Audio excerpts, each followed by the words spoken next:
There was a time when the name Jackson Wells was spoken with a mixture of admiration and envy. An independent millionaire, he resided in penthouses. The homes were featured on the covers of magazines and were also sailed on yachts. The man who had everything was left with nothing, no home, no company, and only memories of a life that now felt like a dream. His charisma and ambition allowed him to build an empire from nothing. But when the market crashed and a few poor investments followed, his fortune vanished almost overnight. Former friends vanished, investors turned against him, and the man who had it all was left with nothing. Financially ruined and emotionally devoid, the streets of the city that Jackson had once ruled were walked by Jackson. Reminiscences of the person he used to be could be found around every corner and in every building. On a chilly and rainy night, he was walking down a narrow alleyway when he turned around and saw a small figure curled up beneath a piece of cardboard. As he approached cautiously, he noticed a young girl, possibly 9 or 10 years old, who was trembling and wearing clothes that were too thin for the storm. It was not fear that caused her to look up. Rather, it was the weary defiance of someone who was accustomed to remaining invisible. Jackson experienced a change in his temperament. Despite the fact that he had nothing, he felt a strange pull, a sense of responsibility associated with kinship. In the rain, he sat down next to her after offering her his coat. He did this because she did not run away. During the storm, two strangers who were both broken in different ways shared silence with one another. It was in that very moment, when there were no cameras, no applause, and no safety net, that Jackson made the decision that would forever alter the course of both of their lives. He did not realize at the time, but this was the beginning of his redemption. She was blunt, guarded, and far too clever for her age. When Jackson offered her food, she scowled and muttered, "I don't need saving." Lily was not like the other children that Jackson had encountered.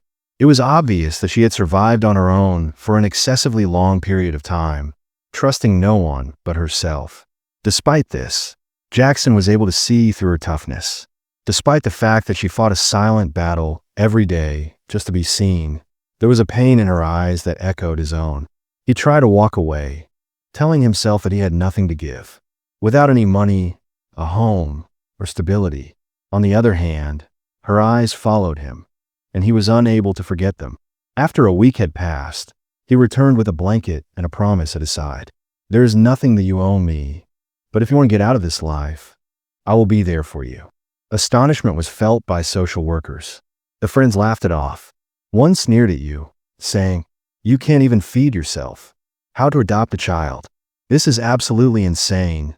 But Jackson wasn't doing it for the sake of applause. He didn't see Lily as a burden. Rather, he saw it as an opportunity to give someone else something that he had never had before. The procedure was cumbersome. He had to put up a fight to demonstrate that he could provide even the most fundamental necessities. On the other hand, they gradually constructed a life for themselves. Food from food banks, meat from slaughterhouses, and clothing from secondhand stores provide warmth in a one-bedroom apartment. Because she didn't feel the need to, Lily didn't say thank you. Her defenses gradually lowered, and in their place, trust began to develop. Although Jackson had lost everything, he had discovered something in Lily that could not be purchased with money. Aim or purpose. Despite the fact that life was still challenging, Lily had discovered something that made her feel alive on the inside. Literature. When she read the passage, Jackson noticed that her eyes sparkled. He also noticed that she was asking questions at a rate that was faster than he could answer them.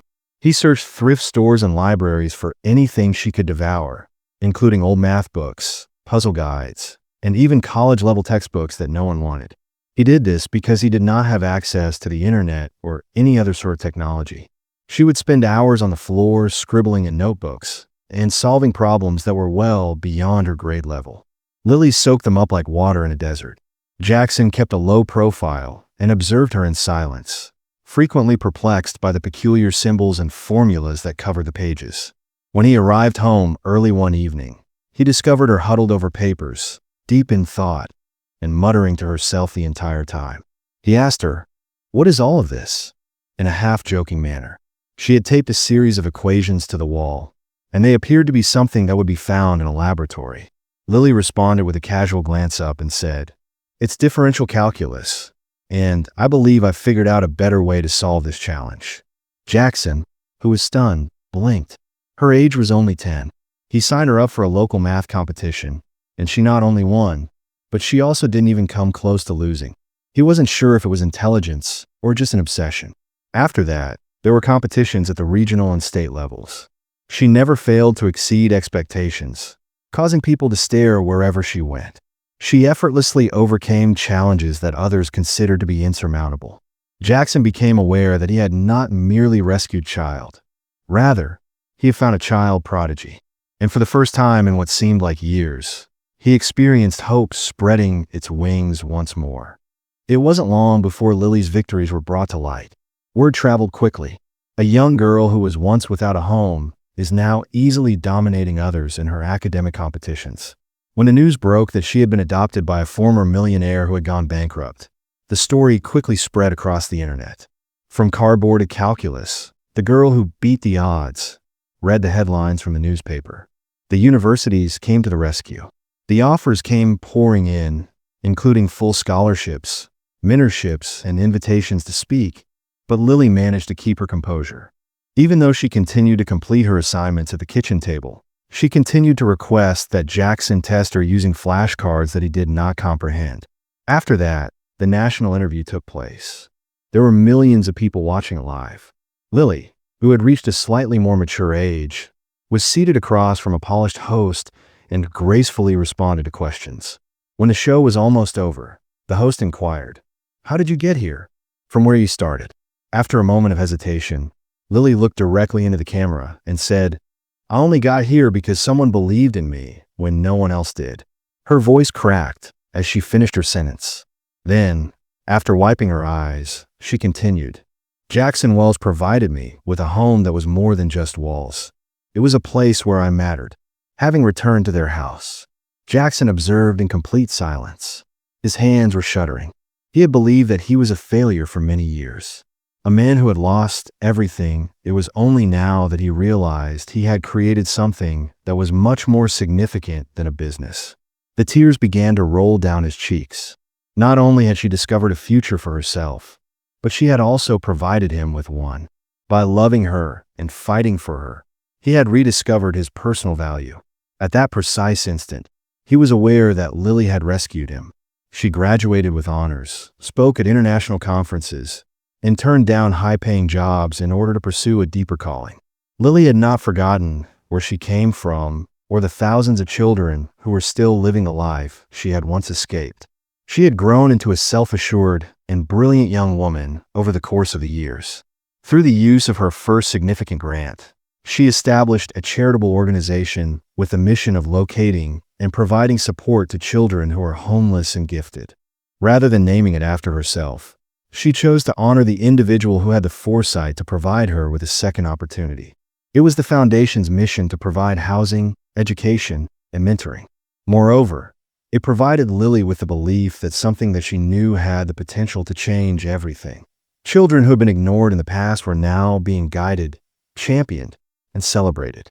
And behind it all, Jackson was there, quietly working in the background, managing budgets, offering advice, and watching the spark that he had once seen in Lily now lighting up the faces of dozens of young people. Reporters who had previously made fun of him are now praising his vision. When the headlines were written about the bankrupt man who adopted a genius, they said that he made the greatest investment of all. However, Jackson was not concerned with being recognized. He leaned back with a contented smile as he watched a young girl proudly solve a difficult problem on stage while he was a member of the audience at one of the events hosted by Lily's foundation. Once upon a time, he had lost millions of dollars, but what he gained in return was an incalculable amount of a daughter, a purpose, and a legacy. In the end, the world did not remember him for what he had lost. Rather, they remembered him for what he had contributed to the world.